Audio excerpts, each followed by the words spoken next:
Teachers day পেরিয়ে গেছে 1 মাস হয়ে গেছে আর আমি আজকে বানাচ্ছি একটা টিচার্স ডে স্পেশাল কেক। হ্যাঁ, তোমরা খুব হয়তো শুনে অবাকই হচ্ছ যে এতদিন হয়ে গেছে এখন টিচার্স ডে কেক বানাচ্ছে। আগে হ্যাঁ, তোমাদের মতন আমিও যখন অর্ডারটা পেয়েছিলাম তখন আমিও খুব অবাক হয়েছিলাম। তোমরা হয়তো এখন অনেকেই জানো 12th-দের এখন সেমিস্টার ওয়াইজ এক্সাম স্টার্ট হয়ে গেছে। আমি লাস্ট ইয়ারে যখন এক্সাম দিয়েছিলাম তখন পুরনো রুলস অনুযায়ী এক্সাম দিয়েছিলাম, ঠিক পরের ইয়ার থেকেই 12th-দের সেমিস্টার ওয়াইজ এক্সাম স্টার্ট হয়ে গেছে। যেহেতু টিচার্স ডে টাইমে ওদের এক্সাম চলছিল, প্রায় 1 মাস এক্সাম চলায় ওরা টিচার্স ডে সেলিব্রেট করতে পারেনি, তাই জন্য পরশুদিন আমাকে অর্ডার দেয় এবং বলে দিদি আমার একটা কেক লাগবে।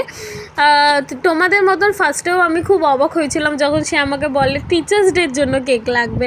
তারপর পুরোটা শুনে আমি বুঝতে পারলাম হ্যাঁ, এখন সেমিস্টার ওয়াইজ এক্সাম স্টার্ট হয়ে গেছে।